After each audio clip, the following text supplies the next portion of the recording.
Bootstrapping, finance. In finance, bootstrapping is a method for constructing a zero-coupon, fixed-income yield curve from the prices of a set of coupon-bearing products, for example bonds and swaps. A bootstrapped curve, correspondingly, is one where the prices of the instruments used as an input to the curve will be an exact output, when these same instruments are valued using this curve. Here, the term structure of spot returns is recovered from the bond yields by solving for them recursively, by forward substitution. This iterative process is called the bootstrap method.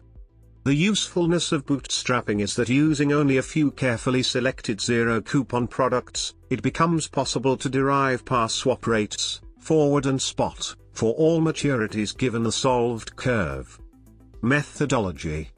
As stated above, the selection of the input securities is important. Given that there is a general lack of data points in a yield curve, there are only a fixed number of products in the market.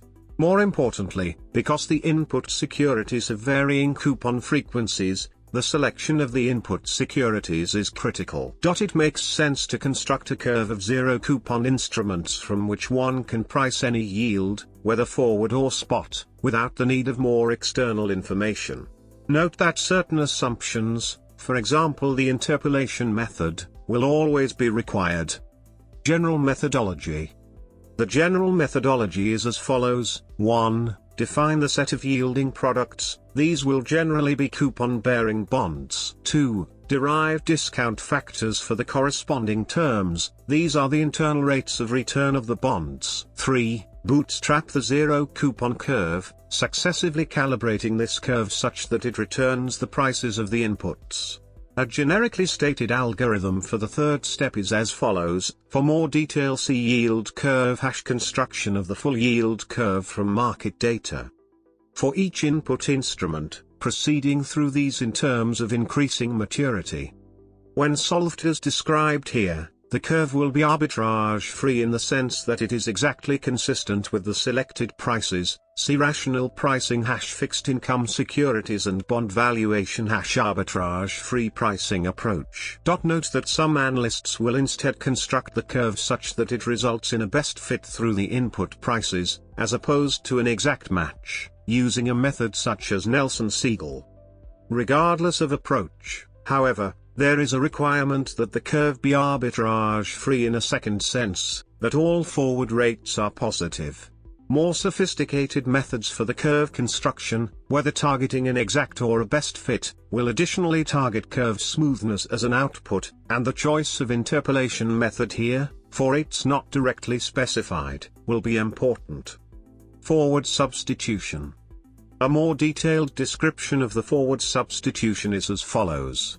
For each stage of the iterative process, we are interested in deriving the n-year zero-coupon bond yield, also known as the internal rate of return of the zero-coupon bond. As there are no intermediate payments on this bond, all the interest and principal is realized at the end of n years. It is sometimes called the n-year spot rate. To derive this rate, we observe that the theoretical price of a bond can be calculated as the present value of the cash flows to be received in the future. In the case of swap rates, we want the par bond rate. Swaps are priced at par when created, and therefore we require that the present value of the future cash flows and principal be equal to 100%. Therefore, this formula is precisely forward substitution. Recent practice. After the financial crisis of 2007 to 2008, swap valuation is typically under a multi-curve and collateral framework. The above, by contrast, describes the self-discounting approach. Under the new framework, when valuing a LIBOR-based swap, the forecasted cash flows are derived from the LIBOR curve. 2. These cash flows are discounted at the OIS-based curve's overnight rate, as opposed to at LIBOR. The result is that, in practice, curves are built as a set and not individually, where, correspondingly, forecast curves are constructed for each floating leg LIBOR tenor, and 2. Discounting is on a single, common OIS curve which must simultaneously be constructed. The reason for the change is that, post-crisis, the overnight rate is the rate paid on the collateral variation margin posted by counterparties on most CSAs. The forward values of the overnight rate can be read from the overnight index swap curve. OIS discounting is now standard, and is sometimes referred to as CSA discounting. See Financial Economics section Derivative Pricing for context, Interest Rate Swap section Valuation and Pricing for the math.